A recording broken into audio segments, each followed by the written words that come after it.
VR in Microsoft Flight Simulator 2024 has always been a mixed bag. GA planes and helicopters, playable. But the moment you jump into a complex airliner like the A350, performance tanked into slideshow territory. With Sim Update 4 Beta, that finally changes. Today I'll show you how VR went from unflyable at 15 FPS to smooth and stable at 30 FPS, and why this update is a game changer for VR pilots. Just last weekend, I attempted the world's longest commercial flight, Singapore to New York in the A350. Indy Builds had just released an LOD fix, but it didn't actually affect VR. The only workaround was forcing the sim to render everything at LOD 0. That crushed performance, locking me in at 15 FPS in VR. Totally unflyable. I had to give up VR for that flight. With Sim Update 4 Beta, those LOD issues finally seem resolved. The patch notes even spell out fixed cockpit LODs which were unaffected by VR LOD factor. Before, VR ignored your LOD settings, so the cockpit was always over-rendering and it killed performance. That's why I was stuck at 15 FPS in the A350. Now with this fix plus the new Foveated Rendering scale, I'm cruising at about 30 FPS in VR. I'm running DLSS on quality, and yeah, I probably could squeeze out a few more frames if I switched over to performance. For the Foveated Rendering, I've got it at the max setting, which is at 50, and I get a great balance of clarity and smoothness. And I've also tried the lowest setting at 20, where FPS doesn't really improve, but you can actually see how the sim tracks my eye movement with the Pimax Crystal Super, because it is a big glob of blur and artifacts are popping up. It's not just distracting to me, but it's also distracting for you, the viewer.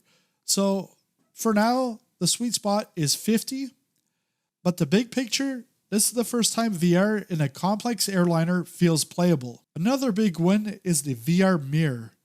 Before, the desktop view was stretched and awkward, so streamers like me had to rely on OpenXR plugins to crop it for OBS. That not only complicated things, but it also caused a couple of frames.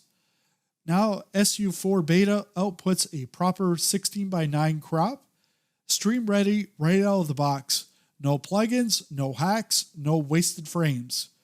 Even better, I can jump in and out of VR without touching my recording or stream video settings. The only thing I need to adjust is my audio settings. That's it. For streaming and content creation, this is a huge quality of life upgrade. For me as a creator, that's massive. I can now swap between 2D and VR seamlessly during long flights, whether I'm checking performance, showing off an exterior view, or heading back into the headset, without reconfiguring everything. That makes streaming VR so much easier. So here's the takeaway. Sim Update 4 Beta takes VR in MSFS 2024 from frustrating to actually enjoyable, even in heavy metal. And I went from 15 FPS to a smooth 30 FPS in the A350. General aviation and helicopters were already fine, but now airliners are finally in reach. This is the first time I can truly say VR is playable across the board. And while we're on the topic of VR, if you're looking to upgrade your hardware, here's some good news. Pimax just added the Crystal Super to their PC VR upgrade event, which runs until the end of the year, and here's how it works. All you gotta do is show proof of purchase of your old headset, no need to send it back or sell it, get up to $100 off a Crystal Lite, or upgrade to the Crystal Super and receive free DMAS headphones plus prescription lenses from Hans VR. And on the form at the bottom, it'll ask where you heard this promotion from. If you select me, YouTube, and then type in Sizzling Popcorn during the checkout, you'll also receive an extra gift. So if you want to take advantage of these new VR improvements with better hardware, this could be the perfect time. So, should you install Sim Update 4 Beta if you're a VR pilot?